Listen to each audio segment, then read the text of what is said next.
কিন্তু না, আজ থেকে আমার মসজিদের সভাপতি, ক্যাশিয়ার সবাই সবাই অন্যায়ের প্রতিবাদ করা শিখবেন। সবাই আমরা যত মুসল্লি আছি সবাই যদি প্রতিবাদ করতে শিখি ভাই, আমাদের সমাজ থেকে ইনশাআল্লাহ ইনশাআল্লাহ শান্তি আসবেই। আজ না হয় কাল একদিন কালেমার পতাকা প্রতিটা ঘরে ঘরে উড়বে, প্রতিটা গ্রাম গ্রামে উড়বে, প্রতিটা অঞ্চলে অঞ্চলে উড়বে ইনশাআল্লাহ। এরকম উড়তে উড়তে একদিন সংসদেও কালেমার পতাকা উড়বে ইনশাআল্লাহ। কিন্তু আজ আমাদের কোরআন শিক্ষা করা লাগবে। কোরআন শিক্ষা না করলে ভাই, দ্বীনি ইলম শিক্ষা অর্জন না করলে কিছু বুঝতে পারবেন না। আসলে এগুলা কিছুই বুঝতে পারবেন না।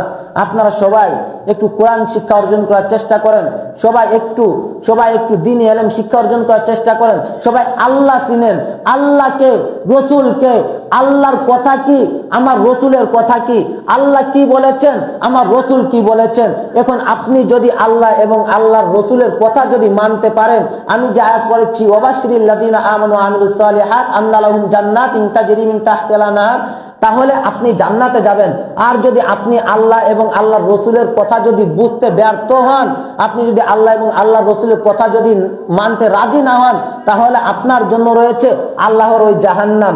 আল্লাহর জাহান্নাম আমাদের জন্য বানাই নাই। আল্লাহ নিজেই বলেছেন, আমি আমার বান্দাদের জন্য জাহান্নাম বানাই নাই, কিন্তু বান্দারা নিজেরা জাহান্নাম চেয়ে নেয়। কেমন করে চেয়ে নেয়? কেমন করে চেয়ে নেয়? আল্লাহ পাক রব্বুল আলামিন আপনারা বলেন তো, কুরআনুল কারিমে বলেছে না যে এইটা করলে জান্নাতে যাইবা, ওইটা করলে জাহান্নামে যাবা? বলেছে না? আল্লাহ পাক রব্বুল আলামিন বলেছেন না সূরাতুল ফাতিহায় যে ইহদিনাস সিরাতাল মুস্তাকিম, যে সিরাতুল মুস্তাকিমের পথে যারা হাঁটবে তারা জান্নাতি হবে? বলেছে না? আপনারা শুনছেন না? তা আপনারা তো জানেন যে সঠিক পথে চললে জান্নাতে যাবে। তাহলে আপনারা যদি উল্টা পথে চলেন, আপনারা যদি অন্যায় পথে চলেন, আপনারা যদি অন্যায় পথে হাঁটেন, তো আপনাদেরকে তো আল্লাহ তো জাহান্নামে দিতে বাধ্য হবে। আল্লাহ তো জাহান্নামে দিতে বাধ্য হবে। ভাই একটা কথা অনুরোধ, যে জাহান্নামের আগুন সহ্য করার ক্ষমতা আমাদের কারো নাই, কারো নাই। একটা সেকেন্ড জাহান্নামের আগুন সহ্য করার ক্ষমতা পৃথিবীতে কেউ বলতে পারবে না যে সহ্য করতে পারবো। জাহান্নামের এক ফুটা যদি আগুন জমিনের মধ্যে দিত না, সবাই জ্বলে পুড়ে সারকার হয়ে এমনিতেই মরে যাইতেন। জাহান্নামের আগুন জমিনের মধ্যে আছে 70 বার ধুয়ে, দুনিয়াতে এইটুকু আগুন তাই সহ্য করতে পারে না। তা আল্লাহর আইন মানতে ভালো লাগে না, আমার রসুলের আদর্শ মানতে ভালো লাগে না, ওই জাহান্নামে যাওয়ার জন্য রেডি থাকেন, ওই জাহান্নামের আগুনে পোড়ার জন্য রেডি থাকেন। কষ্ট হইলেও আল্লাহর রাস্তায় রসুলের কথা, রসুলের আদর্শ মানার চেষ্টা করেন। পারবেন তো ইনশাআল্লাহ? হকের পথে থাকবেন তো ইনশাআল্লাহ? সত্যের পথে থাকবেন তো ইনশাআল্লাহ?